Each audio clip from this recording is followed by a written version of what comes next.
Sa mga gustong malaman dyan guys, yung estimated na masasahod nila Sir Paul para sa buwan ng Mayo, para sa inyo ang video ito. At ibahagi ko lang po sa inyo kung bakit ginawa po natin itong video kasi May 21 na po. Si YouTube kasi nagpapasahod yan sa kanyang creator isang beses sa isang buwan.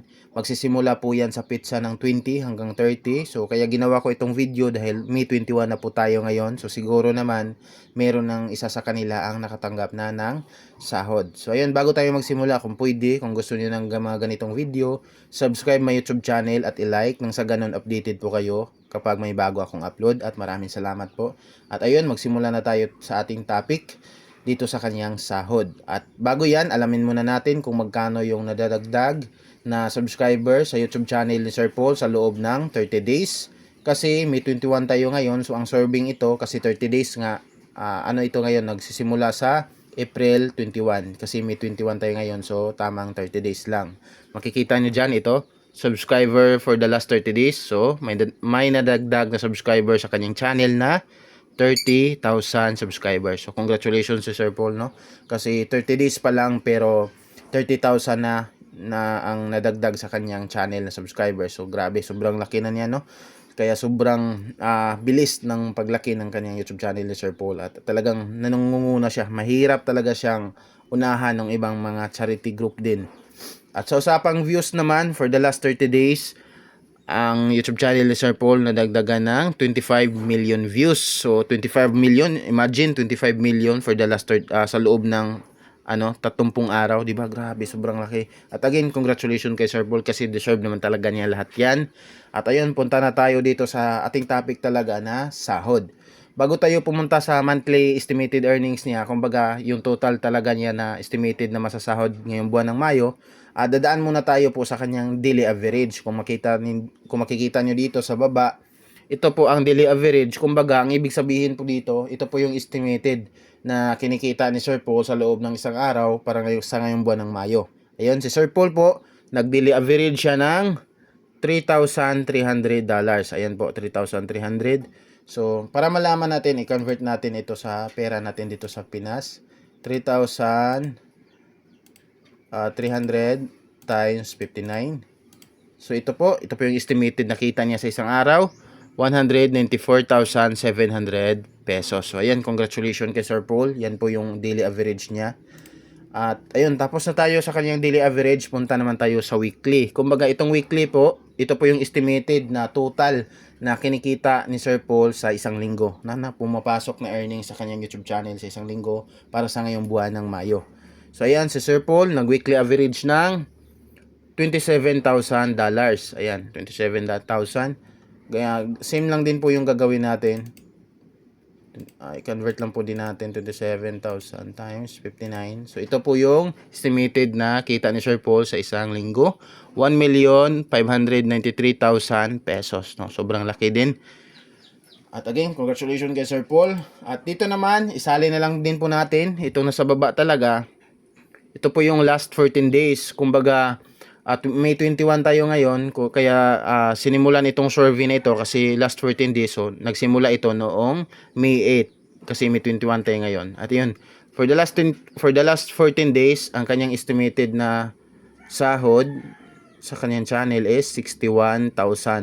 61,000 times 59. So, ayan, ito po. Ito po yung estimated niya. 3,599,000 pesos. So, ayun, congratulations kay Sir Paul. So, ayun, dito na tayo. Punta na talaga tayo dito sa kanyang monthly estimated earnings. Ito po. Kumbaga, itong monthly estimated earnings is total na po ito. Lahat ng nandito sa daily, weekly, at last 14 days. Total na po yan. At ito po yung kalalabasan. Monthly estimated earnings. So, ayun. Sa ngayon, buwan ng Mayo, si Sir Paul may monthly estimated earnings na $99,000. So ito po talaga yung estimated na masasahod ni Sir Paul ngayong buwan ng Mayo. Yan, 99,000 times 59. Magkano? Ayan, ito po yun sa pera natin dito sa Pinas. 5,841,000 pesos. Ayan, congratulations kay Sir Paul, no? Sobra ng laki na po yung estimated na sahod niya. At ayun, dahil 4 minutes pa itong video, para hindi kayo mabitin, isali na lang din natin nang sa ganun malaman nyo din yung kapatid niya na si PB Unji kung magkano yung estimated na masasahod niya ngayong buwan ng Mayo. Feel ko bumaba talaga itong kumpara sa nung last month, itong sahod, estimated na sahod ni Sir Unji ngayong buwan ng Mayo, kasi pansin ko guys, bumaba yung views ng mga vlog nila simula nung wala na si Chris na, no? Pero ayun, makakabangon pa din naman yan kasi hindi naman yan po lagi, hindi naman po yan permanente. At ayun, magsimulan na tayo kay Unji. At si Unji guys, ang kanyang YouTube channel for the last 30 days ay nadagdagan ng 2,000 na subscribers. Ayan.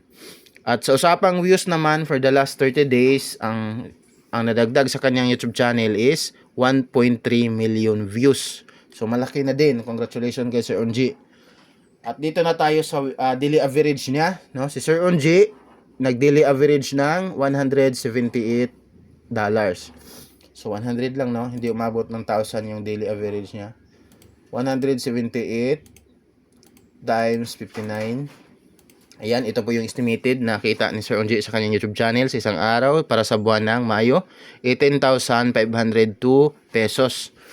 Ayun, punta na tayo dito sa weekly para mas mabilis tayo matapos. Weekly average ni Sir Unji is $335. 335 times 59. So ito po yung estimated na kita niya sa kanyang channel sa loob ng isang linggo para sa ngayong buwan ng Mayo, 19,765 pesos. So, congratulations kay Sir Unji.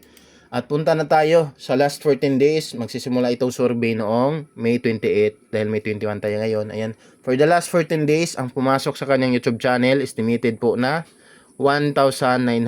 1,900 times 59. So ito po yung estimated 112,100 pesos. So ayan, congratulations kay PB Unji. At dito na talaga tayo sa estimated na masasahod niya ngayong buwan ng Mayo. Kumbaga total din ito lahat. Dito po sa itaas, tulad din ng nung ginawa natin kay Sir Paul. Ayan, makikita nyo monthly estimated earnings niya $5,300. So i-convert din natin 5,300 times 59.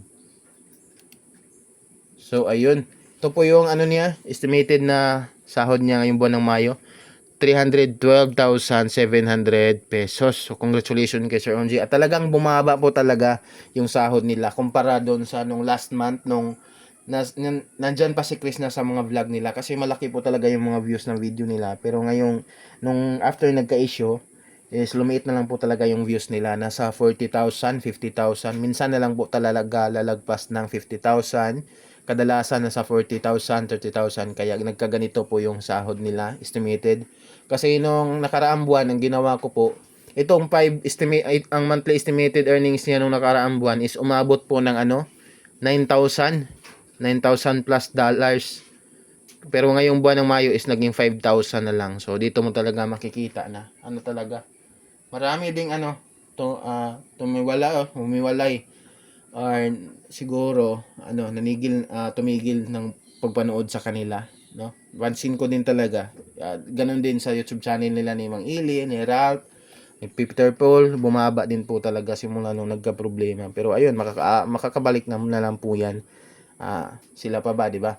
So again, yun po yung topic natin. I-disclaimer lang guys ha, ito pong Social Blade na ginamit ko na website, ito po ay ginawa po talaga nila na para mag-survey ng lahat ng YouTube channel sa mundo. Kahit sino pang YouTube channel i-search mo dito is lalabas po talaga. At pansin nyo po sa mga ibang nagko-content ng sahod sa mga vlogger sa YouTube, pansin nyo, di ba? May nagko-content din kung magkano yung mga sinahod daw ng mga vlogger dito sa YouTube. Ito po talaga yung source din nila, Social Blade. Kumbaga pareho lang din po kami. Pero disclaimer lang po, kung magkano po yung estimated na sinahod nila by Social Blade is estimated lang po yun. Kung ano man po yung totoong sinahod talaga nila para sa ngayong buwan ng Mayo is sila lang po talaga yung nakakaalam, pero hindi po malayo dito sa estimated ni Social Blade po. So ayun, disclaimer lang guys ha. At ayun, maraming salamat for this video at subscribe my YouTube channel and i-like itong video, and God bless at maraming salamat po sa panonood. Bye bye.